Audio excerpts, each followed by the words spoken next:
I don't know how to start these things. Honestly, I just want to do my makeup.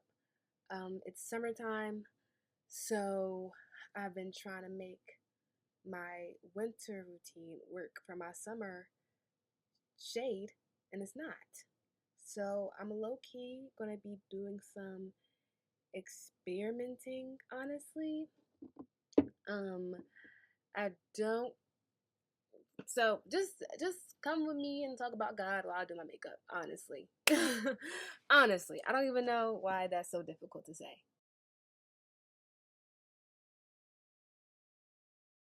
I already started one eyebrow, and I'm on my Mac computer, so it's gonna look a little crazy, but I think I kind of like it.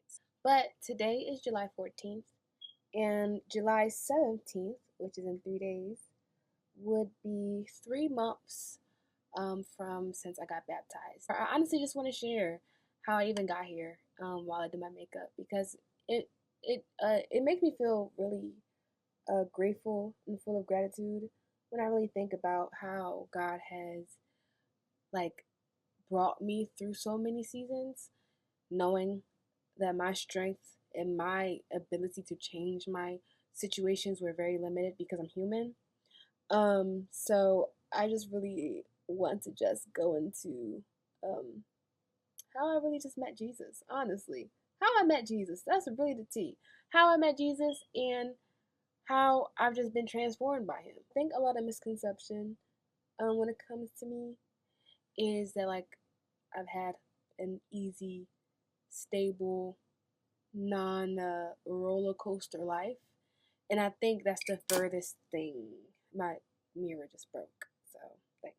But I think that's like the furthest thing from the truth. I honestly like my life has been a whirlwind of just uncontrollable, unpredictable circumstances that I've like unknowingly to me have been literally supported by God throughout it. If I could like sum up my journey with God in like two sentences is that throughout every season I was in, I've always been sustained by a power that I could not explain or make up on my own. I cannot take any credit at all for the times that I've been carried through situations because I, I was just so vulnerable at that moment.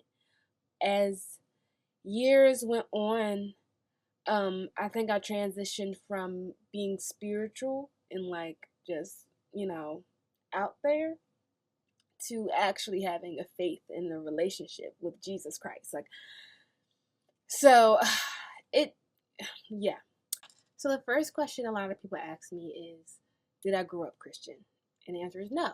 I did not grow up Christian. If anything, I grew up, how can I say this in the most polite way? I grew up very anti-religion. My dad, who was religious, did not have the best relationship with alcohol, and my mom was never like we went to church here and there, but I did not grow up a Christian. I grew up really anti-religion, and honestly, if I'm being completely honest, God scared me quite literally. I was like, okay, so you're telling me that I can go to hell? Well, like no, but seriously, like if I'm being honest, like the idea of a God scared me because the only thing that I could focus on is not his good nature, but by thinking that I could go to hell and that there's like I had the thought that oh, how is that fair? Like if I can go to hell, how is that fair at all? So I grew up anti-religion and was just like, you know what, like I don't the idea of a God scares me. The idea of a rapture. Hello, can we talk about that moment in 2012 when everyone thought that the world was going to end and everyone was like, Jesus, come back tomorrow? And I was 10. Okay, like why? I don't. This was my introduction to God. I was like, oh, so he's gonna split the earth open today. So my introduction to God was not a good one. I had a father who would have us pray in one moment and then drive us home blasted drunk in the next. Me and my siblings were bumping up and down in that car, hanging on to the side. Okay, close. close to, honestly, God had a hand over the cars that we would get driven home in because it was not good. And then on top of that, Nicolas Cage is dying in the 2012 movie, and uh, I'm anxious. I'm anxious. I was just, I can't do that. No, I don't believe in God. I don't do that. Or it's not that I didn't believe in God. I just didn't believe in religion.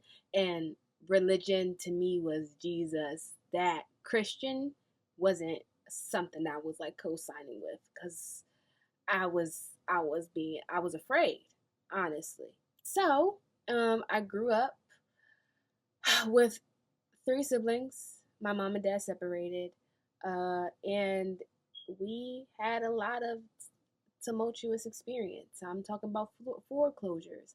I'm talking about me and my family moving into a two-bedroom apartment when there's six of us. I'm talking about, like, just complete instability, dealing with like our parents fighting in like family court for like child support, to like, neglect. Like, there, it was just a lot of just instability in my life, like for a lot of my adolescent years. And I didn't even have a good relationship with myself. I did not like how I looked. I did not like how I just dressed. I felt like I couldn't make any friends. I was just very isolated for a lot of my teen years. And so with this isolation, with this instability, with this feeling of lack of control, I was depressed all the time. I was depressed all the time. So I went through school uh battling depression and social anxiety. I went through school, I made friends. I made some really good friends along the way. But it didn't I was good at, front facing that I was okay, but struggling behind closed doors, like struggling behind closed doors. And that is a repeated theme in my life. By the time that I was in high school, COVID rolled around, and this was the first time that I started becoming spiritual. Um, I started to become spiritual because I could recognize the need to call on like some type of force. I could recognize that with how I felt on the inside, there had to be something out there. And during COVID, a lot of people were getting into crystals and like tarot cards. And like, I know y'all remember the tarot readers on your For You page telling you you're going to be married in 3 days. I was 17 looking at my future on the TikTok page, thinking that was going to be me. It just wasn't like it was a time period for sure. So, I think that that was my beginning. Honestly, right before I got into college, that was the beginning of any type of spirituality because my brain started to become aware of that, honestly. By the time that I got into college, I was reading tarot cards. It's, excuse me when I laugh. I just think I think it's funny, honestly. I had my tarot cards, I had my crystals, I had like a whole like incense thing, but I was still depressed though. In my freshman year of college, I learned a lot about myself.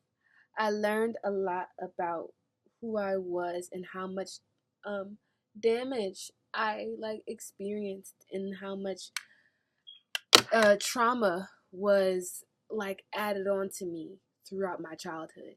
And I was overwhelmed by the amount of work needed to be done to be like functional. I was like, whoa. So I began to journal a lot.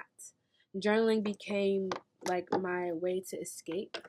Journaling became the way to like organize my thoughts because it literally felt like everything was just coming to like the surface of my life. I was confronted with my behaviors. I was confronted with how I attached to people.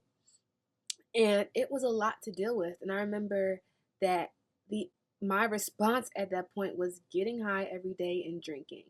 Well, at this point, drinking wasn't my like preferred vice, but I definitely was getting high every day. Like me and my roommate would spark up a bong and get fried out of our minds because I couldn't deal. And at this point, I was also going through like my first like heartbreak.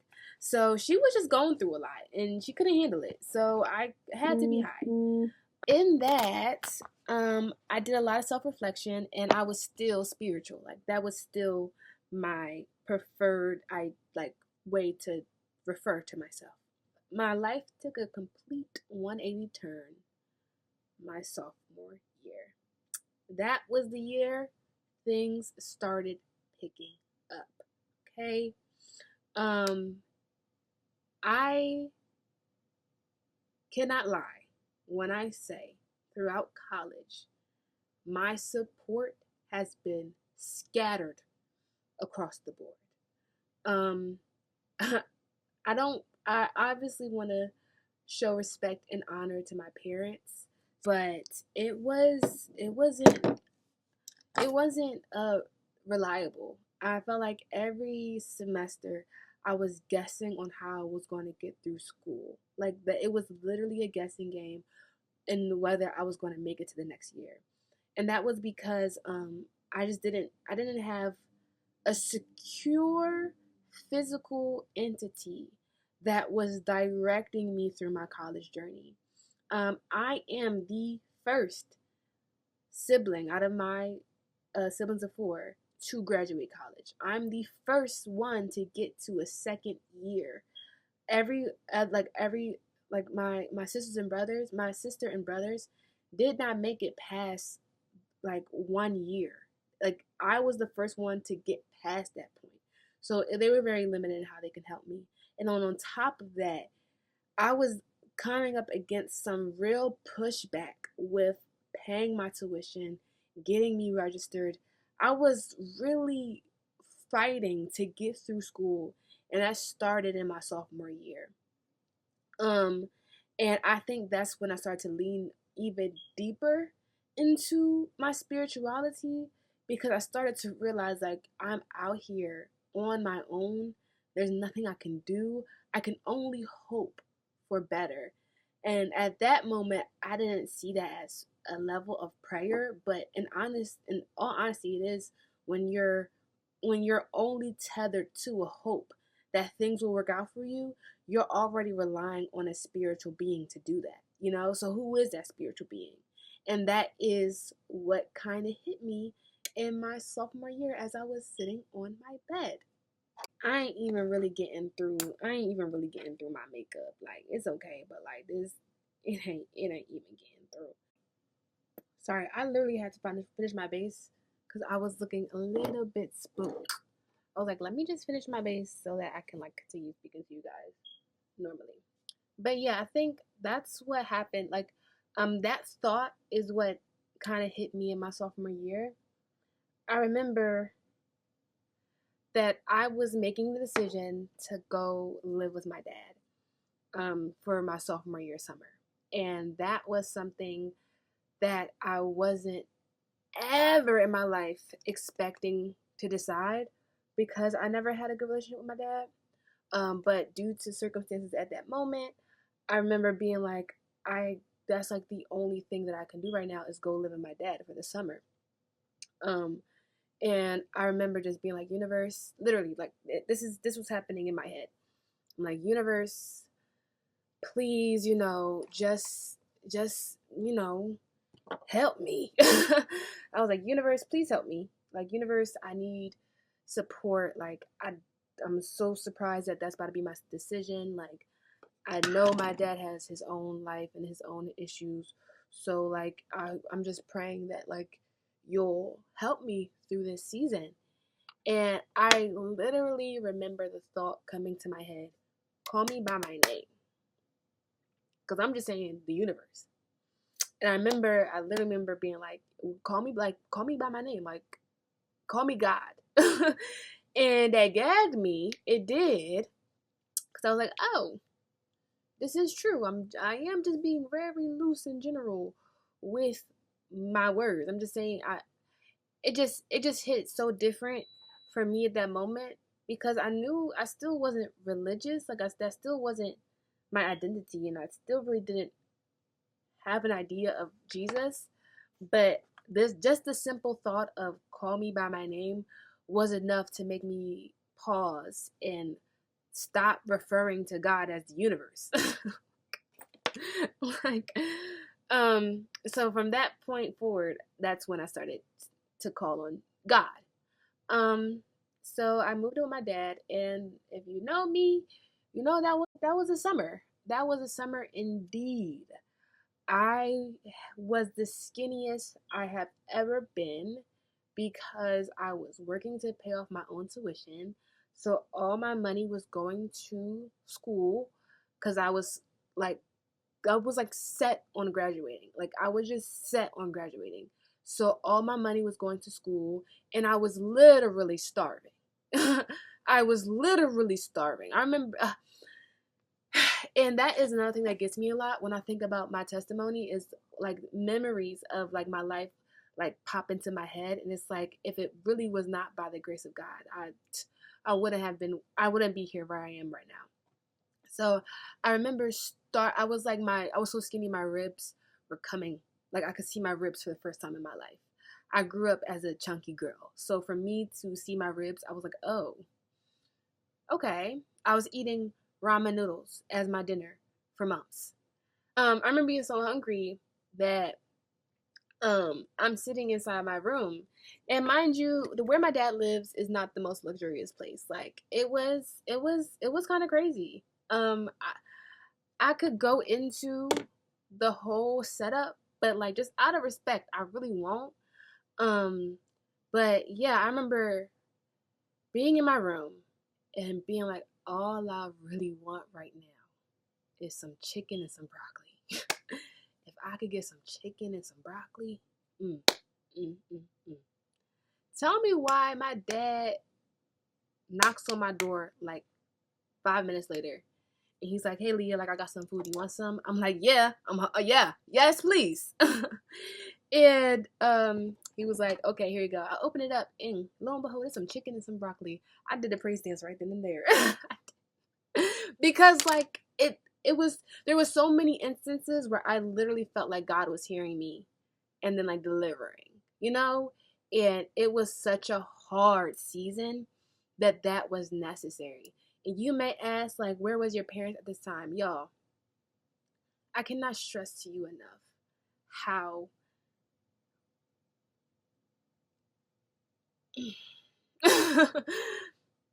that's what if you know you know. If you are a tried and true self-survival person, you know what it's like to have and not have. And there was a season where I did not have. So sophomore summer started to build more building blocks on my faith. I started to call and pray. I started to pray to God more. I transitioned from being spiritual and believing in the universe to praying to God.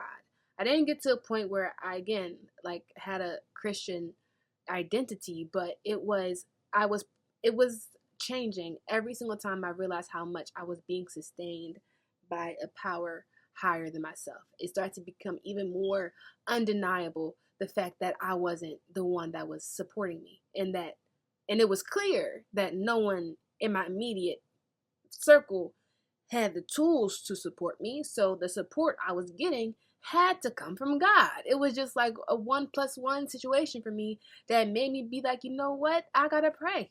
I got to. Because if I don't know where I'm going to be. So my junior year of college, there was so many divinely orchestrated moments where, like, again, I couldn't even tell you how it happened outside of God making it happen. I finished my lip combo off camera really quickly, and I'm almost done. So I'm gonna just like finish up the big moments and then get to how I am where I am right now. I got to my junior year. I was set up very nicely, and then my senior year took me through a really crazy roller coaster where I literally hated my life. I think there's so much that can be said. There's so much that can be said.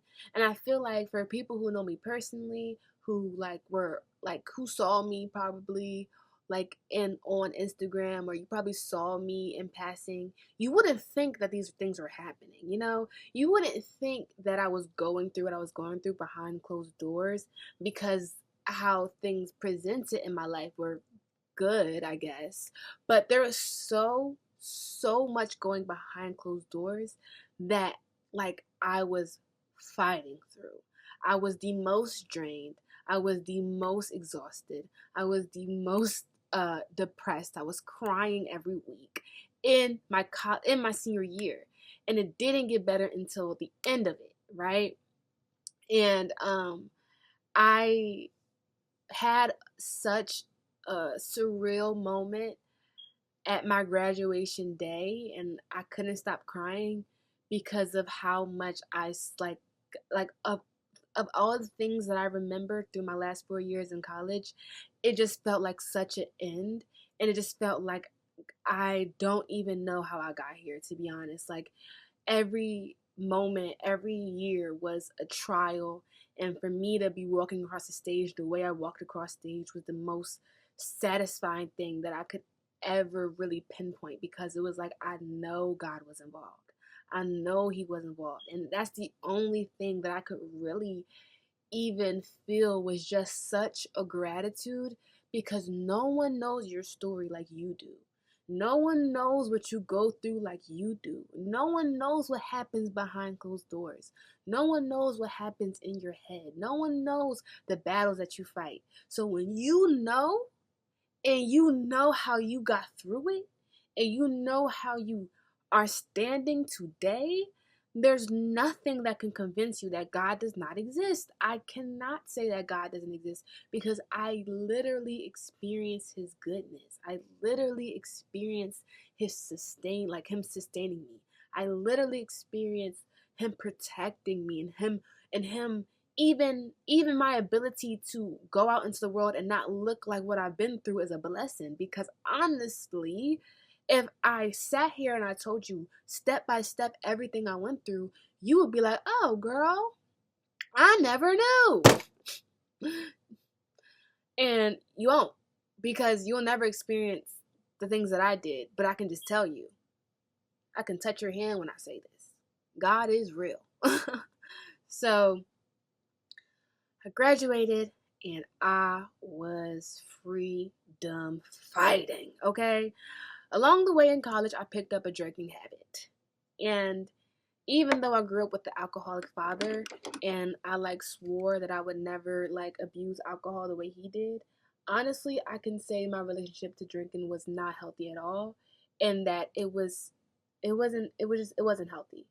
And I remember like in my graduation season just drinking, because again, drinking, not again, but like drinking became a way that made me feel good. Like when I was down and out, I would drink. When I was sad and stressed, I would drink. So this relationship started to solidify, and then by the time that I'm graduated, now I'm celebrating. Guess what I'm doing? I'm drinking as well. So drinking just became a part of my daily practice, and it was increasing. It wasn't good for me. Um, and what really changed my relationship with God was my first graduated night at Sips. So uh Sips is a happy hour in Philly, and I was lit. I was turned. Okay? I was happy to be where I was, how I was, and what I was doing. And I was just out in the world that night. And I got so drunk. And I came back to my friend's house. And I remember after crying in the same position at my friend's house, like I was a couple months prior, I was crying in her bed because of how overwhelmed I was. Fast forward, I'm sitting there with a smile on my face because of how happy I am. And all I could think in my head was, oh my God, I'm free, I'm free, I'm free, I'm free, I'm free, right? There was a level of association I was doing with drinking and partying and being outside to freedom because I no longer had to be in school. I graduated, I'm free. God talks to me in dreams a lot. And that night, and I have sleep paralysis. I get sleep paralysis pretty often. And that night I had the worst sleep paralysis in my life. And there's a scripture that I'll add to this part of the video because I genuinely believe that's what I experienced. In the dream, I was in pitch blackness, and all I could do was groan. All I could do was groan and moan. And the only thought that was in my head was, how long is this going to last? And when I woke up, it was so bad that, you know how you wake up, like you wake up and you like stretch and you're like, oh, I'm awake. I woke up, my eyes just open. It was like my eyes was closed, then my eyes was open. And I was like shocked by the intensity of that dream, because it just made me realize, I think what I just experienced was what I thought that this level of freedom was going to lead me to. Like, freedom for me was going out drinking and doing whatever I wanted and having no purpose. And that freedom felt like that was going to be the result of what I called freedom. If that was what I called freedom, this was going to be the result. And after that day, I was so shook by that dream. And that summer, which is like, that was last summer now, I didn't go back to another sips until the very end of the happy hour, like, time period, because I was like, whoa, that was a lot. And around that time, it was thunderstorming really bad. And as you know, like when it gets really hot, like there's a thunderstorm, it gets colder again, whatever. Every night that it was thunderstorming and raining and the lightning was going, I was filled with this intense anxiety that if God cracked the sky open right now, if the sky literally cracked open right now, what would I do? Because I know he exists. I know he exists because of what he brought me through, right? So it's not even like I can like be like, oh, I like, yeah. Like I know he exists. So if the same God that brought me through what I just got through opened up the sky right now, if my life was taken on that day, what would I do in front of him? And that thought scared me so much, I started going to church. I said, whoa, whoa, whoa, whoa, whoa. And I think it's funny because in the beginning of my whole, the beginning of this whole spiel, I was talking about how the fear of God is what led me astray from believing in him. But that was because, again, I didn't even know his goodness.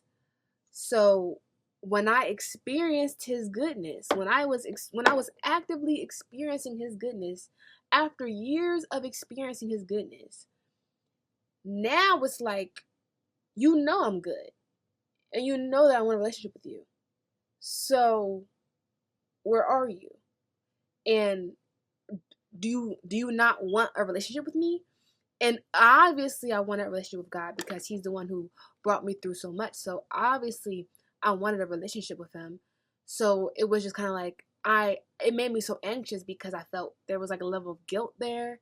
There was a level of like, is this how I repay the God that has saved me? Like, it was just a lot. And so I immediately started to go to church. And at this point, I wouldn't even call myself a Christian. And I still had like a rocky understanding of Christ himself, but I knew that I had to start somewhere, and I knew that if I didn't start somewhere, I was never going to progress. So something had to change. I'm practically finished my makeup, so I'll just finish the story. Um and yeah, I'll just finish the story. Basically, started to join a church. I was not solid in my faith. I didn't really understand Christ. I was a little skeptic. Like, I was a little skeptic about a few things, but I just knew I had to start somewhere. And if I did start somewhere, nothing would change. And I just knew he was real. Like, there was just like the evidence of his realness in my life was enough for me to want to learn about him. And I wanted to start somewhere, and so I just joined the church. And it grew from there. And honestly, um there's more of like a Christian story about how I even started to understand the Son, how I like decided to get baptized, how I spent so much time understanding what a relationship with God even looked like. But from that moment forward, it was like a done deal. Like, once I started to just pursue him in a way that I didn't before, I knew that things were going to change. And as I've progressed through my relationship with God, I have seen significant increases in my life. I cannot deny the abundance, y'all. I cannot, like, it goes back to just, it would be foolish to deny what's true in my life. Like, it wouldn't make sense. And I'm a person that needs it to make sense. I need it to make sense. If it don't make sense, then I don't know how to help you. But this makes the most sense to me, and it makes the most sense because I can physically see evidence of change. Physically. And the only thing that I've done is follow Christ. If I can follow him and I can see this difference, then I know that it is him that has done it. Especially knowing that my power was limited throughout my journey. God has saved me from drinking. God has saved me from depression. God has saved me from lack. God has saved me from instability. I'm the most secure. I'm the most content. I'm the most fulfilled I've ever been. And I can literally say that it's nothing other than the power and the grace of God. So, and specifically through his son, Jesus Christ. So, that's my little story. And I'm cute, like, not gonna play, but yeah, that's the story of how me and God got like this. And I hope that if I could actually, I'm just gonna close this video with a prayer. I'm just gonna pray. Let's just pray. Father God, I thank you for relationship with you. I thank you for how you have sustained me and anyone behind the camera. You are so aware of our personal lives. You are so aware with our personal afflictions. So I know that you care, and I know that you provide because you have shown me this is true. And I pray that anyone watching is also shown how true it is in their lives. I pray that the person watching this is able to reflect over all that they've been through, and I pray that they ask themselves, who has gotten me here today? What powers were at play that allowed me to be here today? And was it my own? Father God, and I pray that through those answers, they realize that you are the one that has sustained and that will sustain us all through the rest of our lives. So, Father, I just pray that anyone watching is able to engage with you and build a relationship, because I know that you are good. And I pray that this truth is shown to everyone. In Jesus' name I pray, amen. So, I would hug you if I could. I would. But I can't. So I hope you enjoyed, and I'll see y'all.